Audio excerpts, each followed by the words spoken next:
Dulu negeri Tibet itu merupakan negeri merdeka berdaulat. Kemudian menjalin kerjasama dengan Republik Rakyat Cina yang komunis. Setelah ada perjanjian kerjasama, Cina mengirim ribuan tenaga kerja ke Tibet, saudara. Membangun kota, membangun jalan, membangun kantor-kantor pemerintah, saudara. Kemudian setelah pembangunan selesai, ternyata ratusan ribu para pekerja tersebut angkat senjata melakukan pemberontakan di Tibet. Kok bisa? Ternyata para pekerja tersebut adalah tentara, saudara. Tentara yang memang dididik, saudara, untuk bekerja. Kemudian setelah itu Tibet jatuh, dikuasai oleh negara Cina, dan pimpinan tertinggi agama yang ada di Tibet, yaitu Dalai Lama, ditangkap dan diusir ke luar negeri sampai hari ini, saudara. Hati-hati, masuknya tenaga kerja Cina ke Indonesia yang jumlahnya saat ini ratusan ribu orang harus diwaspadai, karena kita sudah lihat bagaimana tegapnya badan mereka, bagaimana perawakan mereka, lebih tepat mirip tentara ketimbang pekerja kasar atau buruh, saudara.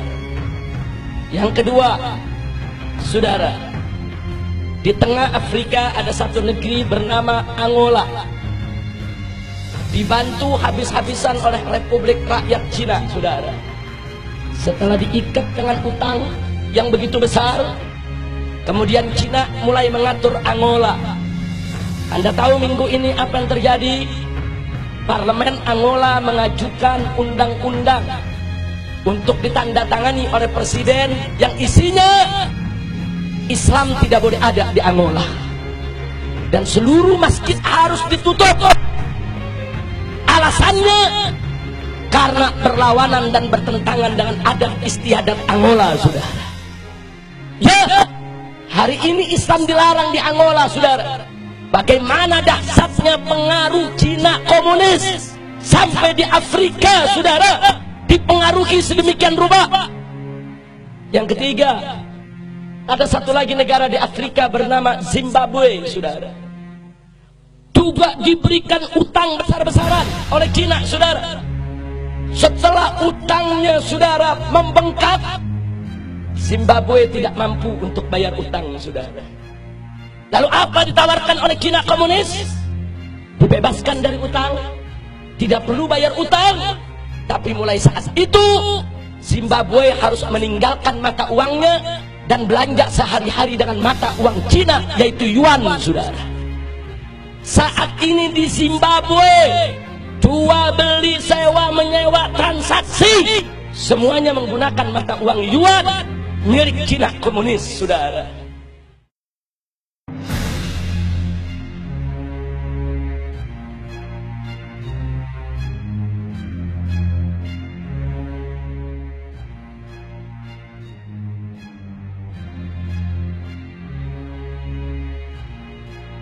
Proyek reklamasi pantai, saudara, ini reklamasinya sudah berjalan, duit triliunan dari investor Cina sudah masuk, saudara. Mereka sudah buat gambar apartemen-apartemen di 17 pulau, dan mereka sudah buat iklan, yaitu animasi, dan itu iklan disiarkan di televisi di Beijing. Kenapa nggak diiklankan di Jakarta biar orang-orang kaya pribumi yang beli, saudara? Enggak, diiklankannya di Beijing, di pinggir laut. Kalau sudah namanya di pinggir laut, besok mereka menguasai laut, mereka bisa memasok apa saja yang mereka mau.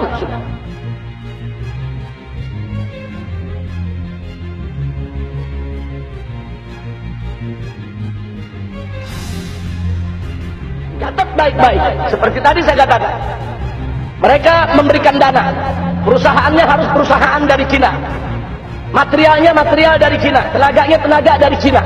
Nah, sekarang mereka kirim nih material dari Cina, termasuk pipa-pipa besar untuk ditangkap di pantai reklamasi pengurukan tanah.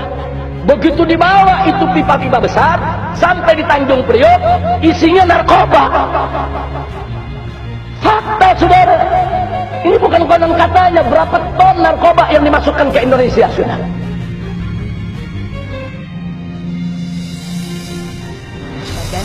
Narkotika Nasional baru saja menggagalkan sabu dari Guangzhou, China, yaitu disimpan di dalam tiang besi. Menurut Direktur Pemberantasan BNN, Brigjen Anjan Pramuka Putra, sabu tersebut dikemas di dalam 9 tiang. Tiang-tiang tersebut disimpan di sebuah pergudangan di Jalan Rel Bebek RT 001012 Penjaringan, Jakarta Utara.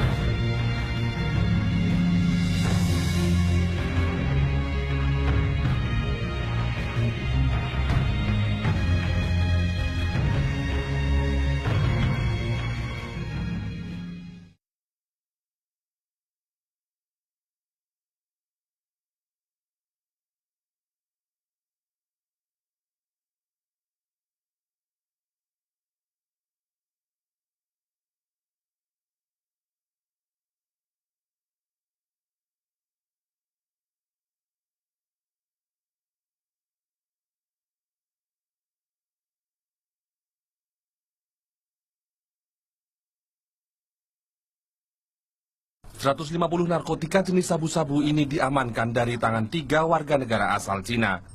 Badan Narkotika Nasional menangkap para tersangka di perumahan Karang Elok Barat, Muara Karang, Penjaringan, Jakarta Utara.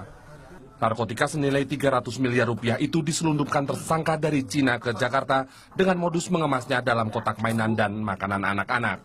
Berdasarkan hasil analisis intelijen Bea Cukai, yang kemudian dilanjutkan dengan pemeriksaan gabungan oleh Bea Cukai dan BNN, diketahui terdapat pengiriman narkotika berjenis sabu yang dikemas dalam 3 buah kotak besi tebal atau molding baja stainless sebesar 800 kg dari Cina. Polda Metro Jaya bersama Polres Bandara Soekarno-Hatta dan Bea Cukai menyita 94 kg narkotika jenis sabu dan lebih dari 112 butir ekstasi. Keempat tersangka merupakan jaringan internasional berkewarganegaraan Tiongkok. Lain, petugas gabungan Bea Cukai dan BNN gagalkan penyelundupan 58 kg sabu asal Cina. Petugas juga amankan 15 kurir narkoba, 4 diantaranya adalah warga negara asing. Sabu dari Tiongkok ini menuju Indonesia dikirim dan disembunyikan dalam mesin potong rumput dan mesin pompa air. Penyelundupan narkoba dilakukan perempuan berinisial YA dan KE yang langsung ditangkap petugas. Sebanyak 10 kg sabu yang akan diselundupkan ke Indonesia dimasukkan ke dalam mesin pemotong rumput serta mesin pompa air. Sabu yang disimpan di dalam mesin sepeda motor dan alat pijat ini diselundupkan dari Guangzhou, Tiongkok menuju Jakarta melalui kargo. Operasi gabungan dari Bea Cukai Tanjung Priuk dan Badan Narkotika Nasional menggagalkan penyelundupan sabu dari Hong Kong di Pelabuhan Tanjung Priuk, Jakarta. Sabu senilai 2,8 miliar ini masuk ke pelabuhan dengan cara disembunyikan di dalam paket kiriman berupa closed circuit television atau CCTV. Petugas Bea Cukai menyita sejumlah barang hasil selundupan dari Tiongkok yang diduga dilakukan jaringan internasional perdagangan barang ilegal. Sejumlah barang selundupan yang disita petugas Bea Cukai antara lain sejumlah unit senjata replika, airsoft gun, pedang samurai, narkoba jenis ekstasi, dan alat bantu seks. Sabu cair dari 3 orang kurir, salah satunya wanita ini, dikemas dalam botol air mineral. 1 orang pelaku berasal dari Kuala Lumpur, Malaysia. 2 orang lainnya adalah warga negara Cina. Seluruhnya sebanyak 14 botol sabu cair seberat 25,1 kg. Selain sabu cair, petugas juga menggagalkan penyelundupan 1,3 kg sabu oleh 2 orang kurir lainnya dengan modus menyembunyikannya ke dalam 4 unit laptop. Kamis siang, petugas Bea Cukai Tanjung Priok mengungkap barang impor dari Cina berupa puluhan tas wanita yang ternyata berisikan sabu sebanyak hampir 4 kg. Pria berkewarganegaraan China ini berinisial WZK ditangkap petugas karena menyelundupkan biji ganja puluhan kilogram.